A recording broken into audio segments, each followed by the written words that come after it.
Today we're going to solve systems of equations by graphing. So reading the first star, it says that two or more linear equations together form a system of linear equations. So you can graph different types of equations or functions like your absolute value, quadratic, square root. The key term in that sentence is that when you graph two or more, it becomes a system. And when you're graphing all lines, that would be a linear system. The solution to a system of linear equations is the point of intersection. So it's where the two lines meet, if they meet at all. And every point is written in terms of x and y. So let's take a look at example number 1. Example number 1 says if the lines have different slopes, they will intersect and have one solution. So let's highlight different slopes. Okay, they should have one solution. So slope or rate of change is how steep, or looking at the slant of your line. If we take a look at the system, so the system includes y equals 2x minus 3 and y equals x minus 1.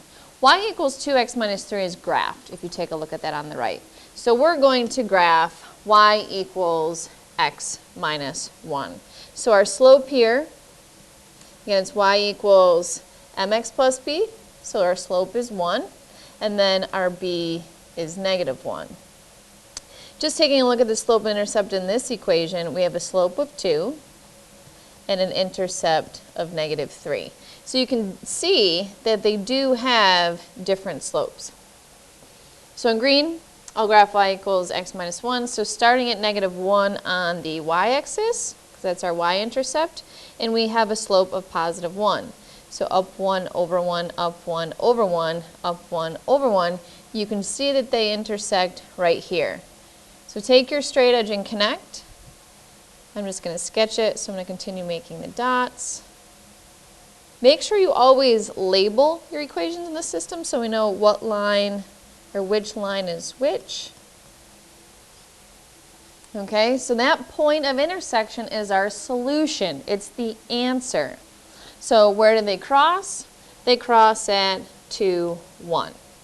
To verify or to prove, for me to prove to you that it is indeed, we can see that it's on each line, but say we didn't actually have the picture.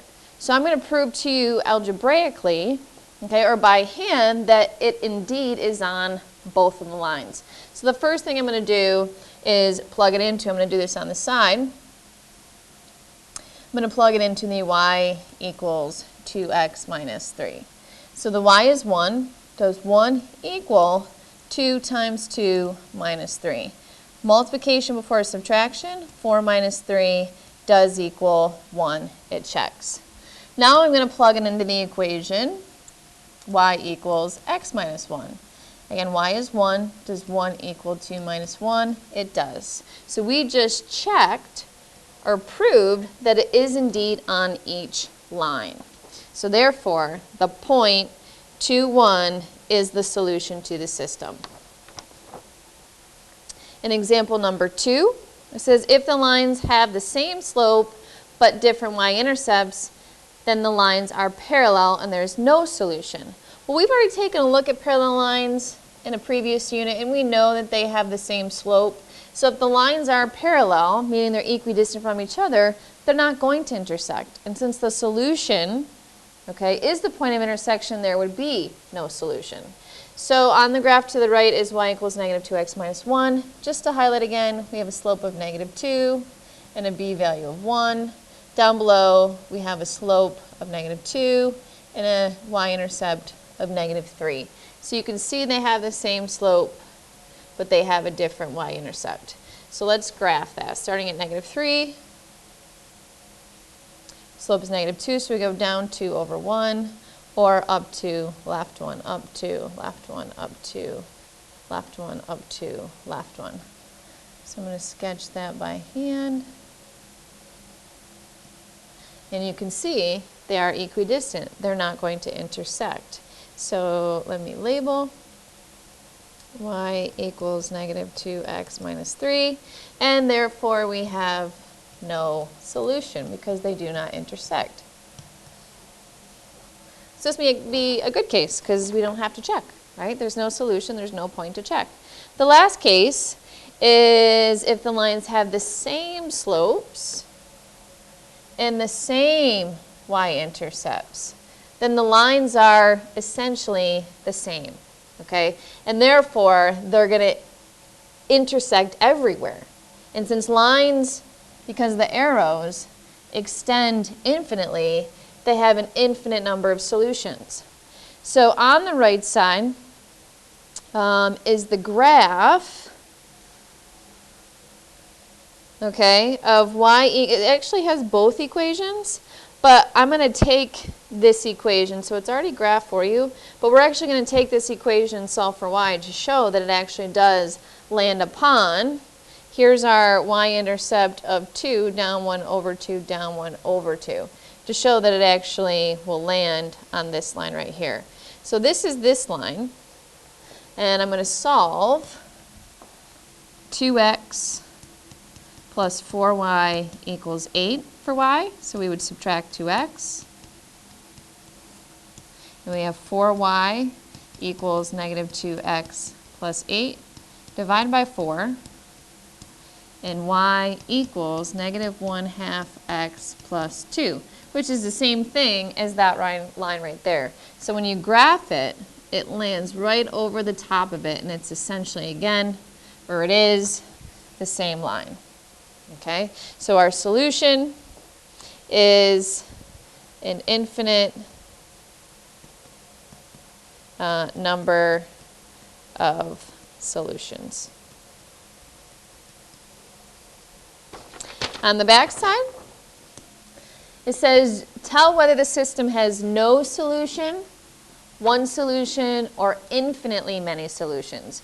Remember, it has infinitely many solutions if you have the same line. So let's look at both of these problems to see if we have the same line. In number 1, the first one solved for y, so let's solve the second one for y so we can take a look at them both in y equals mx plus b. So y equals x plus 4. That is the same as that line, so we have an infinite number of solutions. Explain how you know. Okay?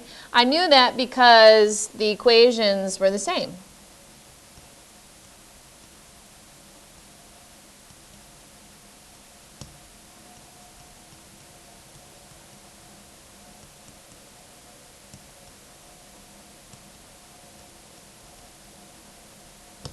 Okay?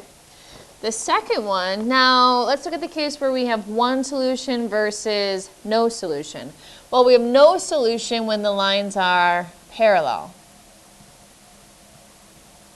If they're not parallel, they will eventually intersect because they have a different slant or different slope.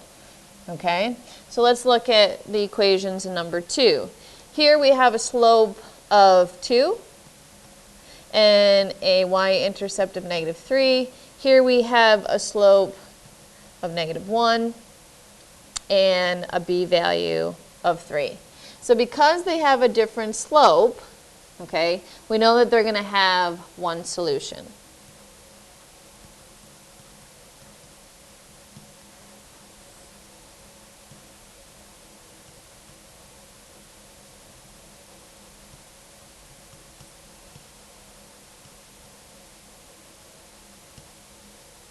Okay. Number 3 and number 4.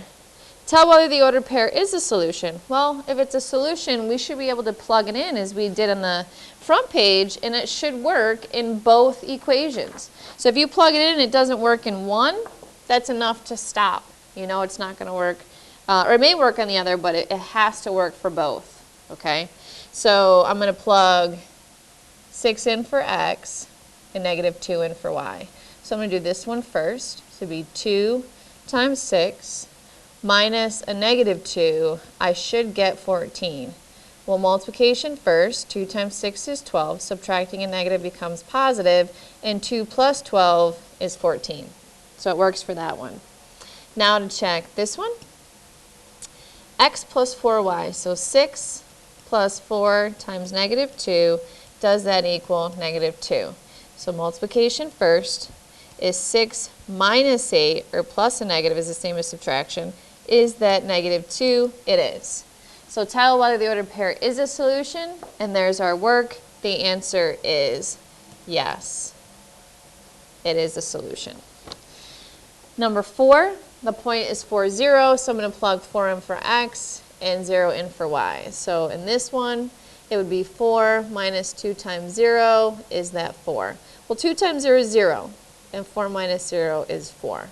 Substituting into this one, we have negative x, so negative 4 plus 0, does that equal negative 8? Well, negative 4 plus 0 is a negative 4, which is not equal to negative 8, so this is no. And last, graph the following systems of equations and state the solutions. Well, this is already graphed, okay? So we just need to state the solutions. And the solution is right here. Okay, that's not in the corner of one of the boxes on this grid. So we're going to have to estimate. So if you get out your ruler and draw a line straight down through that point, so I'm going to use the line tool. And my board is not calibrated, so I will slide that over. It looks like it's intersecting the x-axis just after, so right here, just after a half. So I'm going to say the x value looks to be about negative 0.75. Okay, and I'm going to say y looks to be, it's not as far to the y-axis, so I'm just going to sketch it over. It looks to be about 2.75. Okay, so when you can actually see where they intersect, you can estimate, but I'm going to show you a method on the calculator on our warm-up next class, where I'll show you how to, on your calculator, find the decimal values for that point so you have an exact answer. So our solution is the point, so writing it as an x and y value as a coordinate, be negative 0.75, comma 2.75 as our solution.